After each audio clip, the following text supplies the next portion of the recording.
Tonight, you did hear a little bit of our founder and director's story, Melissa Oden, but you're also going to hear several more stories tonight.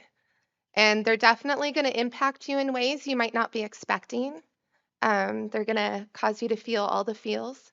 And I just ask that you stay open to what our survivors are presenting tonight because it's definitely their truths and their stories. And each one is very unique. And that's one thing you're going to learn about abortion survivors is that we are all very unique and have a different story that needs to be told, right? All of us have survived something and we all need to, it's important for every one of us to take that opportunity to share our truth, right? I know there's many in this audience. You guys have survived your own share of trauma, right? And that's kind of with this abortion survivor, we definitely have experienced a trauma. And we'll leave it at that. Don't get me jumping on my soapbox. So I do want to give you a little bit of information regarding Empowered by Life. So our network, as I said before, was founded by Melissa Oden, whom you're going to meet later this evening. She lives in Kansas City. As she was out sharing her survivor story, she noticed that other survivors wanted to connect and use their voice. Now, we offer survivors the opportunity to connect and heal and be equipped to go out and share their own story. We want to continue to keep that cycle going. Our speakers training includes apologetics from Scott Klusendorf, basics of public speaking from Dr. Mark Newman, as well as one-on-one communication coaching from a professional speaking coach, Dr. Heidi Pitak, which we do have here tonight. Thank you. Empowered by Life is our premier launch event, welcoming each new member of our Speakers Bureau into the public arena. Concluding each Empowered by Life event is a Q&A panel where our graduating class is joined by survivors who've graduated previously.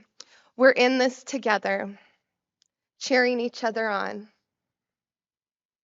Each event showcases a larger panel than the previous to show the world that there are many babies who survive abortions. Tonight's panel includes a total of 14 survivors. Our network is growing at an exponential rate, and so is our Speakers Bureau. We are confident that in the coming years, we'll have so many survivors, it'll be hard to put us on one stage. At our very first Empowered by Life event in Austin, Texas, a woman came up to our speakers and excitedly said, "I'm an abortion survivor, too." Thankfully, she's now connected with our network, completed both the healing group as well as our speakers training, and you get to be the first to hear her story tonight. I have the honor of introducing Karen Causey to the platform. Karen Causey is a single Christian woman with 2 grown daughters and 2 grandkids. Come on up here, hun.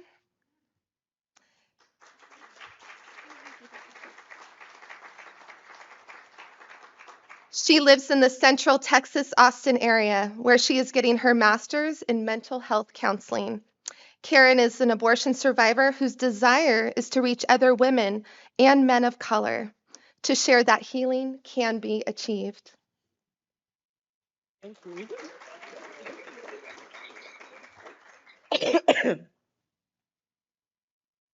There was a knock at my door. "Come in," I say. It was my friend who works with me at the post office. She looked sad. "Come in. Stop letting all that cold air in." "What's going on?" "I'm cooking. Come sit down with me at the kitchen while we talk." Before I could turn around, my friend blurts out, "I'm pregnant and I'm having an abortion." I barely heard the words that she said. "Calm down. Come in and tell me what's happening." She repeated those awful words again. "I am pregnant and I'm going to have an abortion." My heart sank like a kite when it falls out of the sky and crushes into the ground. Her words brought back memories from when I had 3 abortions. The despair I felt, the shame and the guilt washed over me again.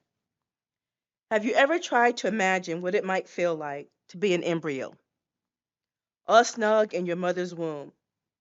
While I was being fashioned in my mother's womb, something did not feel right. I heard my heavenly Father whisper, I have purpose for you, little one. Your mother has no idea what I have in store for you. I have named you. You will be called Karen. My mother did not want to be pregnant and sat on pots of boiling water to end my life. Hey, it's getting hot in here. What are you doing, Mom? Why is it so hot in here? I heard my heavenly Father say again, I have purpose for you, little one. It will be all right. Then my mom used a coat hanger to try to take my life. I felt something poking at me. Ow. What are you doing? God said I have purpose. Why are you doing this to me, Mom? Stop it. Stop trying to end my life. Finally, she stopped. God told me I was going to be fine, and He knows my name. I guess that means I will live. And I did. I was born December 10th, 1957. Is this my mom? She seems nice. Why is she crying? Don't you like me? Don't you want me? I'll be good. I promise. My childhood was tolerable. I was cared for. My parents provided for me by dressing me, feeding me, and make sure I was clean and well mannered. But I was a free spirit, always adventurous, and my mother didn't like that. She tried to cage me like a bird to keep me from flying. I always thought, how come I don't fit in with my family? What is wrong with me, and why doesn't my mom like me? Whatever I did, what I did, what did I do except being born? As I grew older, I noticed a difference in how my mother treated me versus my sister, my older sister. I remember feeling like I was a mistake and knew something was wrong. Something was missing. Love was missing. And I was determined to find it. I found myself looking for love in relationships with men, but I soon found out they didn't really love me either. I got pregnant 3 times, and I was pressured by the people around me to abort my babies 3 times. I hit the lowest point in my life. How could I do this to my babies? I felt like a kite that had been ripped from the sky, and I was falling fast. It did not seem like I could go on with my life. My world was crumbling around me. I felt like a caged bird. The weight I was carrying was too great.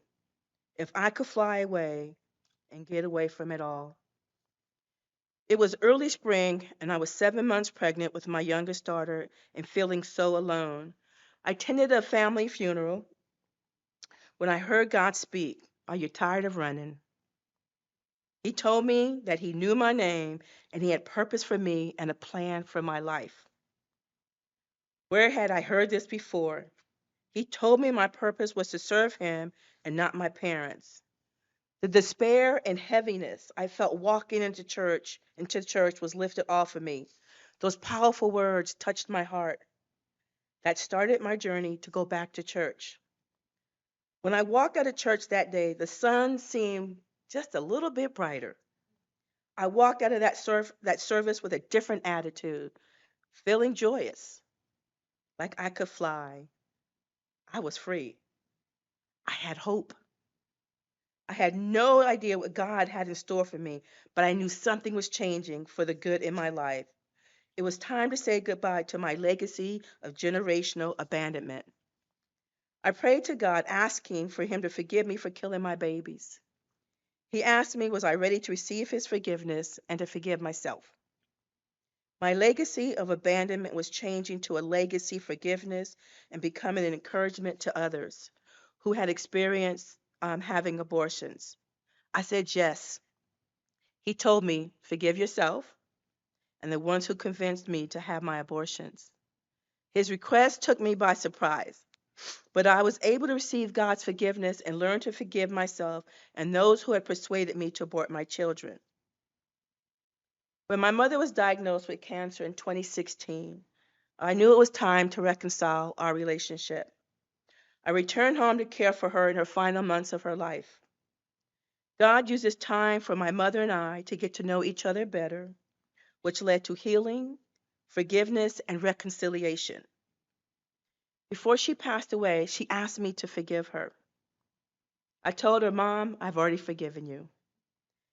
And she thanked me for caring for her in her last days.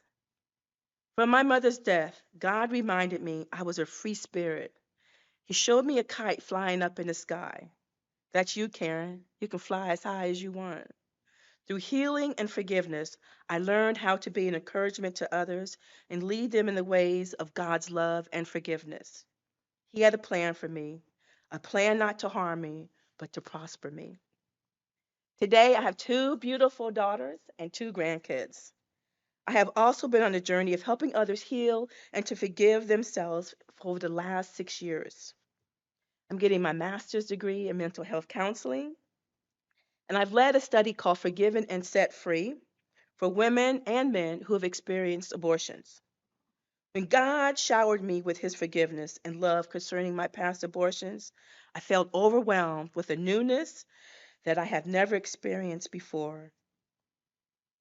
He freed me from my constant nightmares and self loathing that I had worn like an old heavy coat for years. The legacy of mental abandonment was removed and replaced with love, the love I had always been looking for. I got to be an encouragement to others, to help them learn to fly in the winds of love, life, and forgiveness and freedom. Like my friend I met when I worked at the post office. When my friend told me she was pregnant and wanted to have an abortion, I said, we have a lot in common. And then I told her my story. I promised her that I would help her with the raising of her baby. My friend, she chose life. I was born and I was honored to become this baby's godmother. She is now 12 years old. Today, I'm flying high in the winds of life and freedom. And I want you today to come fly with me. Lay your heavy burdens down and come fly with me.